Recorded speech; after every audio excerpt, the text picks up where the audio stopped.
Hello, hello. My name is Kim Addis. I'm the president and founder of Frame of Mind Coaching and the co-founder of the Journal That Talks Back. You have just joined the Frame of Mind Coaching podcast, and today is Fridays with Ferne. And today I have my daughter here with me. Ferne, welcome. Hello, hello. Always So a pleasure. what are we talking about today? So today I have a case study, but I'm going to skip the names because sometimes they get a bit confusing. Okay. So today we have a case about a lady who is a single mother with 2 children. And, you know, she's a single mother and most of her life revolves around her children. She wakes up in the morning, she makes them lunch for school. She goes to work, but she gets home and everything's children, children, children. And she feels like she doesn't have any time for herself. She feels like she doesn't have a life beyond her children. And that kind of the most exciting things for her when something happens for her children. And while that's exciting, she kind of wants as well to have a life of her own, but she doesn't even know where to start or where to kind of build in time for that. Right. So what would you recommend? Is she a full-time single mother or does she share custody? Full-time single mother. Full-time single mother. And does she have people in her environment that, like, does she have family? Does she have friends? Does she have people around her? Yeah, absolutely. She does have family. She has friends, just doesn't have that much time for them. Okay. So I think there are a few layers to this, right? So the first layer is that very often when someone becomes a single mother, they experience some level of guilt. And what do I mean by that is that they have a sense that their kids are struggling or suffering and they have to be the everything to their children and make up for their loss or make up for their pain. And what they do is they sacrifice themselves in order for their kids to be stable and happy. And it's a good idea to create stability for your kids, especially after divorce. So I'm all in favor of stability for children. However, I'm not in favor of self-sacrifice. Because what ends up happening is that over time, a parent who doesn't take care of themselves, who doesn't make time for themselves, who doesn't socialize, who doesn't create a life, also feels exhausted and has a sense of resentment over time. And it's not a good formula for them or their children. And so what we always want to do is start with beliefs. It's always a very important starting place. I heard that somewhere. Yeah, you heard that somewhere. And so the question is, as a mother, what does she feel are her responsibilities?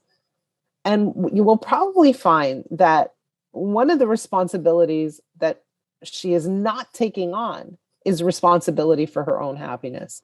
And I will say, especially from personal experience, when a mother is happy, the kids are happy. When a mother brings joy to the environment, when a mother is having fun, when a mother is taking care of herself, she's substantially more able to take care of her children and has much more bandwidth to deal with whatever it is kids bring to the table. And that's a lot of stuff. And so it's really important for parents, single moms, single dads, to carve out time for themselves. And so that could look a number of different ways.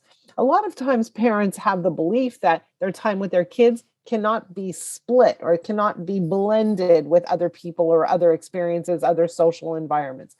And so one question is it possible to have social time with other parents who have kids, other family members, other single moms, single dads, whatever it is, so that there's an environment of, playfulness, an environment of socialization, bringing people into the house, inviting guests over, having some kind of an exciting event happening so that parents can socialize, but kids can play. So it's good for everybody. But the second piece of it is every mother, every person needs time on their own. And so it's really important to look at your calendar on a weekly basis and say, how can I make that happen for myself? Do I have grandparents who are willing to take the kids for a few hours every week? Do I have a friend where I can trade off an evening once a week where they would take care of my kids and I would take care of their kids, let's say every second Saturday? can I make arrangements so that my kids are well taken care of while I get a little bit of time for myself, whatever that time is. And it needs to be time that is not only social, but time that a person can exercise or, just maybe go for a walk or just spend time with themselves, journaling, whatever it is, a little bit of space and free time. But a lot of times parents experience resistance when you encourage them to spend time on their own. As in they provide resistance. They are resistant. They're resistant to the idea that they should take time for themselves. How come? They say, I can't. My kid is impossible to handle. Nobody else could do this but me. What if something goes wrong? And so resistance is an interesting trend that we see in parents, whether they're single or not. And where do you think that comes from? It comes from the idea that they have a very specific concept of the way things should be. And we spoke about this last week. But when we have a very specific idea of how things should be, then when a new idea comes in, we put our hand, like we block it, right? We just stop. We just say, no, we can't do it that way. We resist. And so we often want to look at resistance as and look at the underlying beliefs that exist when we see resistance. So what are you resisting? What are you afraid of? What are you thinking could happen that will be horrible, terrible, and awful? Let's look at that. Let's bring it to the surface. What do you think most parents are afraid of? They're afraid of losing control of their children. I think that's a huge thing. But do you think they ever had control? I don't. I think it's an illusion. Parents think they have control over their kids. They don't. And parents, are terrified to lose further control. And so they're terrified to lose further control that they think they have, but they don't really have. And so it's very interesting because,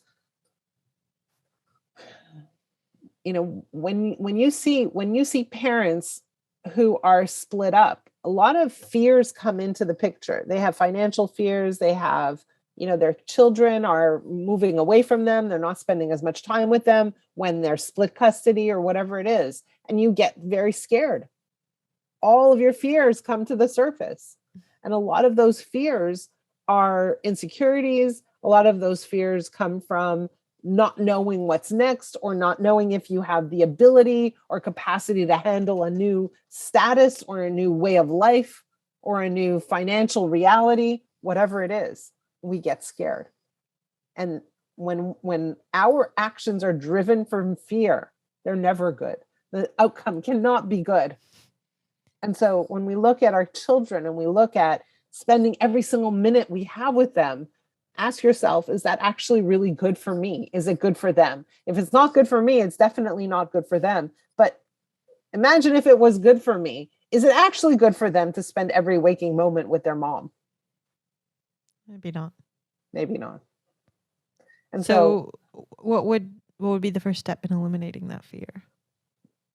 One of the things we would help people understand is a healthy mom means healthier kids. And so if a person isn't healthy, if they're lonely, if they're a little bit depressed, if they're overwhelmed, exhausted, if they are stressed, how many single parents are stressed? Probably a lot. Then all of that isn't healthy for the kids. And we know that what parents want for their kids is the best. Right? But if any of that is at play, then the best isn't present.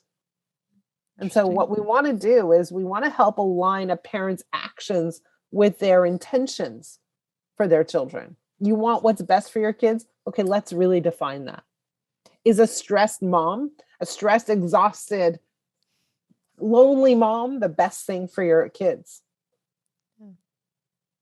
So take care of yourself in order to take care of your kids. 100%. Even there are a lot of parents who feel guilt going back to work after they give birth.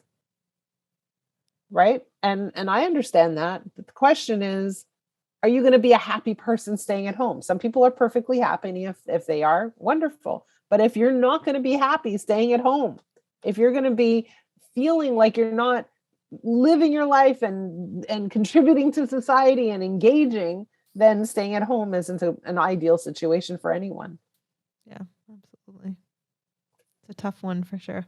It's a tough one. But at the end of the day, again, really, really healthy kids come from really, really healthy parents. Thanks, Mom. And so it's very important as a parent that you take care of your mind, your body, your spirit, your soul, your all of it. And when you do that, your ability to contribute to your kids is at a much, much higher level. Yeah. I noticed that with, kind of all of my relationships, family, friends, partner, if I'm unhappy because I haven't been taking care of myself, I find that my relationships also start to degrade, because I'm not in a good place and can't have kind of that healthy relationship as well. Give me an example. What are you referring to specifically? So for me, if I'm not working out, I get cranky and moody and snappy. And It's if you're not, hungry, yeah, but that's an easier fix. easier fix. Um, so and sometimes I get mean and not my best quality. But I get kind of, I don't think properly, and then I do things that I probably wouldn't have done had I eaten or exercised. Right. And so I think, when you're mean, it's never good for a relationship. And then that quick fix makes all the difference. You start to kind of see everything in a different light. You appreciate them more. It's easier for you to spend time with them and them to spend time with you. So it's funny, right? Like a lot of people think that, as a parent, if I have to feed my kids first, and that makes total sense, right? Yeah, we have to feed our kids. But we think that exercise and self-care are luxuries instead of necessities. The truth is they are necessities. They really, really are.